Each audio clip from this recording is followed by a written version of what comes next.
নিয়ামতের যদি কদর বুঝা আসে, তাহলে কখনো এই কওলার মুখ দিয়ে শুকরিয়া আদায় করার দ্বারা নিজে লজ্জিত হব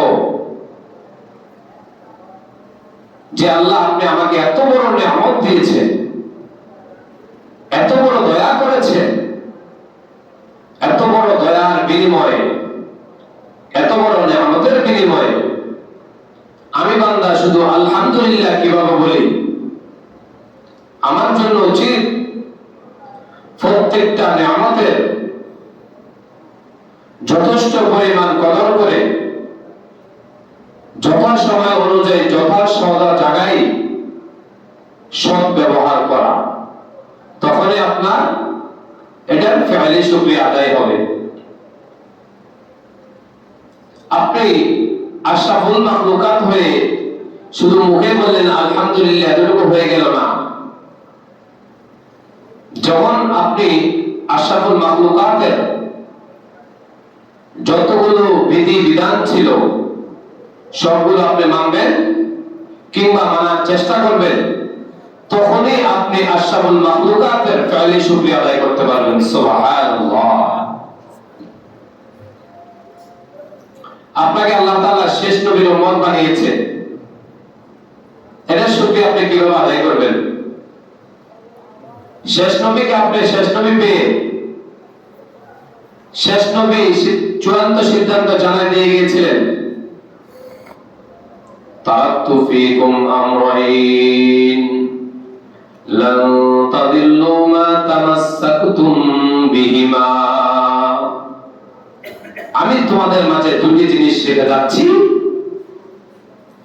যদি তোমরা এই দুটি জিনিসকে আঁকড়ে ধরতে পারো তাহলে লান তাদিল্লু, তোমরা কিছুতেই কখনোই তোমরা গোমরাহ হবে না। সুবহানাল্লাহ।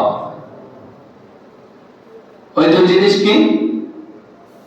এক নম্বর কিতাবুল্লাহি ওয়া সুন্নাত রাসূলিহি, এক নম্বর হচ্ছে কোরআন, দুই নম্বর সুন্নাত রাসূল সাল্লাল্লাহু আলাইহি ওয়াসাল্লাম।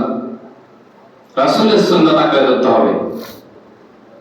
যদি আপনি দুইটি আঁকড়ে ধরতে পারেন, রাসূলকে শেষ নবী বিশ্বাস করে রাসূলের সুন্নাতের উপর আপনার জিন্দেগি গঠন করতে পারেন, তাহলে আপনি আল্লাহ তাআলা আপনাকে বিনা অনুরোধে কোনো দরখাস্ত ছাড়া যে আপনাকে শেষ নবীর উম্মত বানিয়েছে, সেটা শুকরিয়া আপনার আদায় হবে।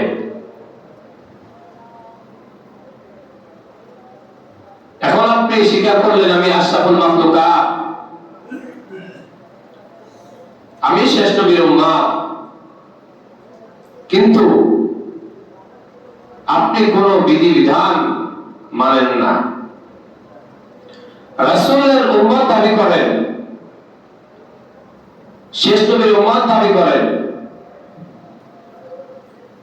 কিন্তু আপনি শেষ নবীর আখির নবীর সুরত এবং সিরাত অর্জন করতে পারলেন না, তাহলে আপনি এটা শুকরিয়া আদায় করতে পারলেন না।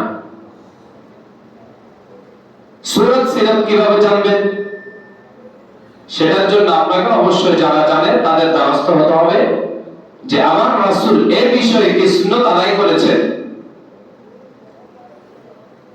আপনি যদি আলহামদুলিল্লাহ আলহামদুলিল্লাহিল্লাযী জাআলা আশ-শামসা ওয়াল কমারা বিহিসবান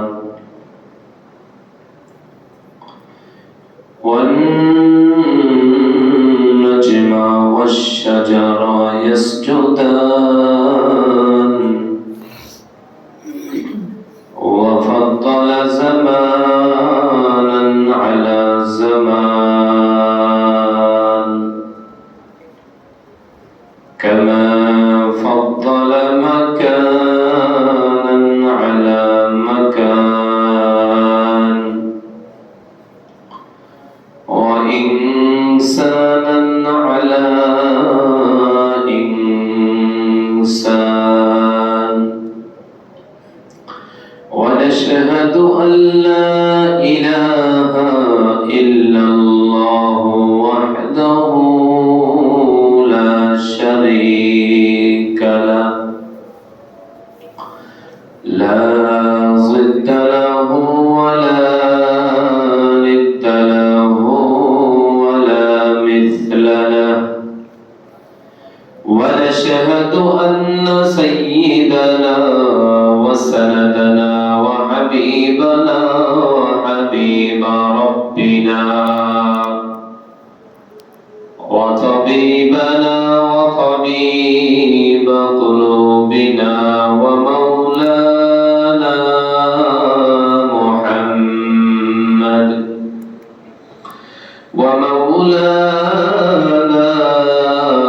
محمدا عبده ورسوله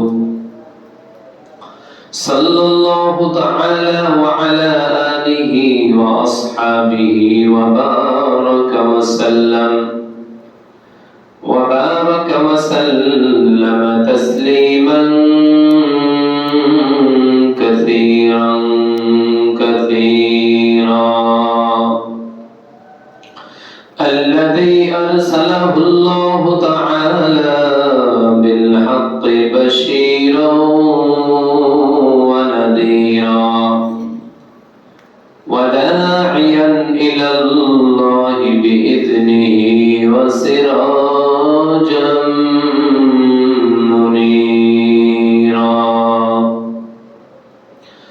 أما بعد فأعوذ بالله من الشيطان